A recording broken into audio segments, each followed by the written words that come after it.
Hello, I'm Tom, this is Grant, and we are honed. Today we're fitting one of our boosted leads to our white EK. If you're not familiar with the product, the benefits are improved braking control.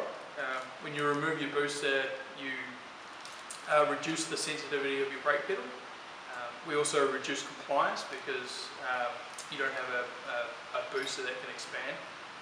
We also are going to be installing a brace today which will firm the pedal up even more. There's a 2 kg weight reduction, removing your original booster and fitting these. What's unique about our product compared to some of the other ones on the market is that we've engineered it to have a 6:1 pedal ratio, which is a standard pedal ratio for manual brakes. A lot of the other ones that you can get just have the master cylinder mounted in the original at the original height, which only gives you a 4:1 pedal ratio, and that means you have a really hard pedal. So our pedal feel with our kit is about twice as hard as normal, but it's still suitable for daily driving, and we're going to prove that to the fact that this is my daily driving kit. The other benefit to our kit is it's designed to use the original OEM master cylinder, which is a true dual circuit design, so you retain all the same safety features that you had when you had your booster. Okay, let's get started. Starting with the kit components, got the pedal drilling template, push rod, master cylinder adapter with studs, 10mm block off cap, master cylinder brace, and M8 hex head bolt, which is used with the pedal drilling template.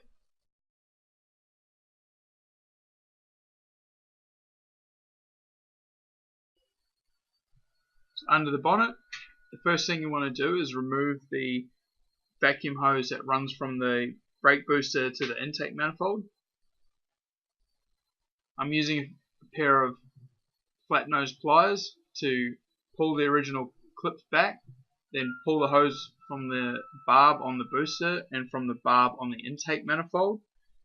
Then I want to fit the supplied 10mm rubber block off cap to the exposed port on the intake manifold.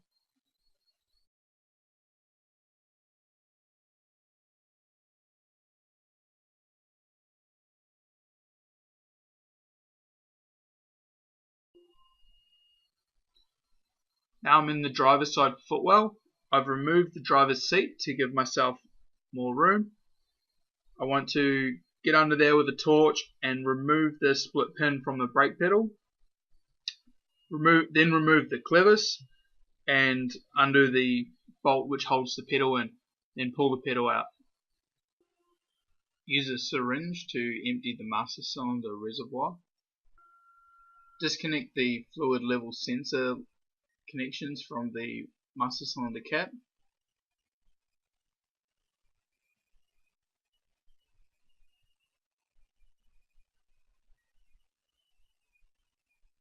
And then proceed to start undoing the brake lines from the master cylinder.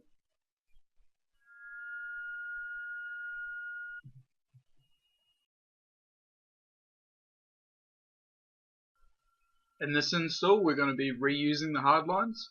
So once you've disconnected them, just pull them out of the way.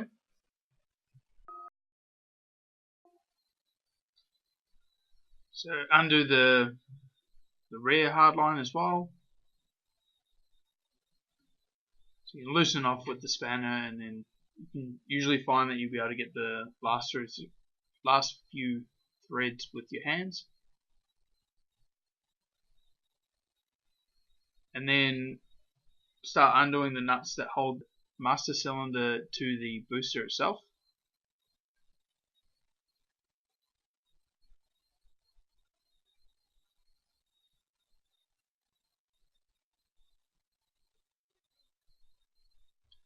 And then you should be able to just pull the master cylinder off.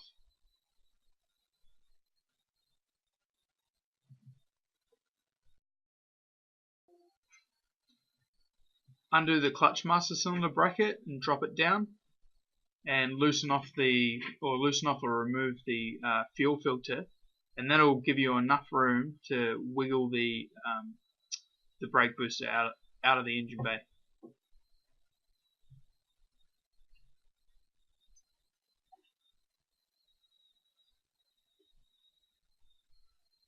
So you might just have to twist it and turn it, but you should be able to get it up and out past the throttle cable.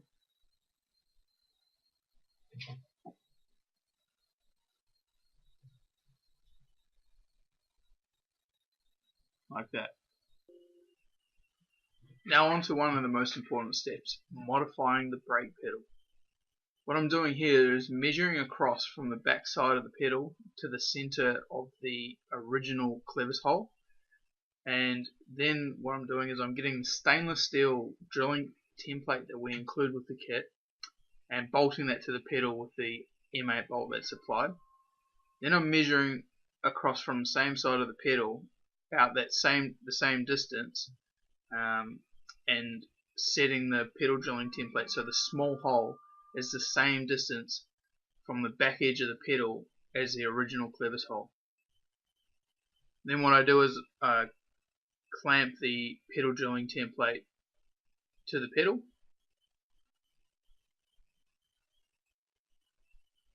and double check the position of the hole, that the template hasn't rotated around as I've tightened it up.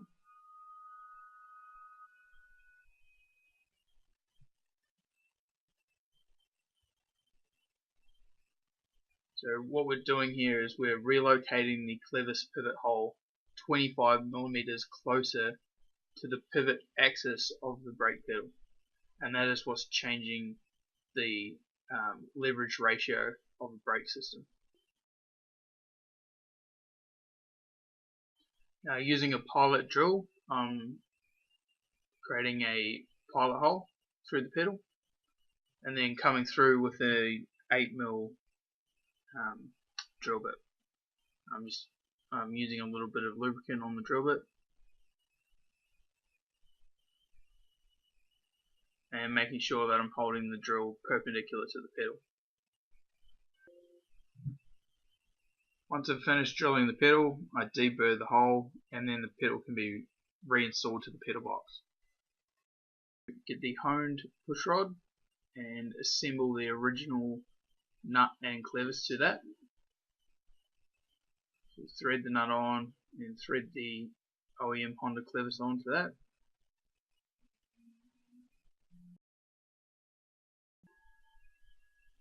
Now it's time for the adapter to be installed to the firewall. So push it through like shown, and then you want to reuse the OEM nuts onto the studs from the backside. Pass the pushrod with the clevis attached to it through the master cylinder adapter. And this is easy if you've got a friend to help you. One person can be in the engine bay and the other person can be under the dash, facing up into the pedal box and attaching the pushrod to the pedal.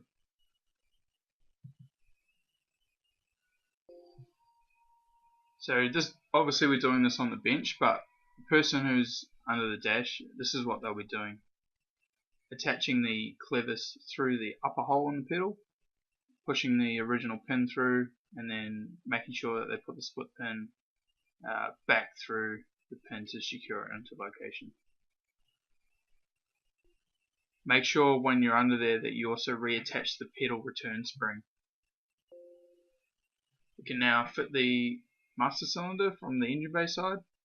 So the pushrod should be poking through. You can lift it up so that's centered in the master cylinder bore, and then slide the master cylinder onto the master cylinder adapter studs, and then bolt the master cylinder on using the original OEM nuts.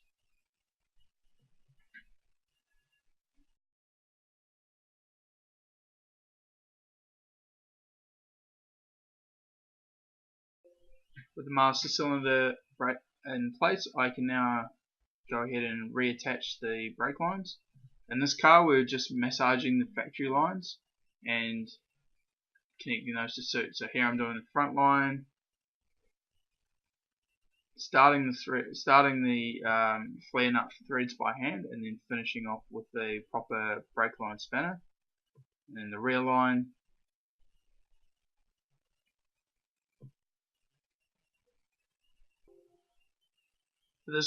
For this install, we're also fitting a master cylinder brace.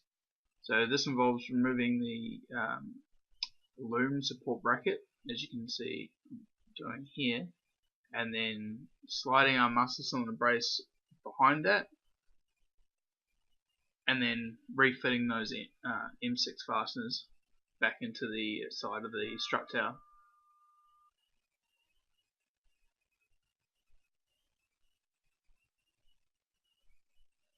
Now, access is a little tight in this area, but can be done. And the last thing you need to do is then adjust the swivel foot on the brace so that it is preloaded against the master cylinder, and then lock it off, and you're done.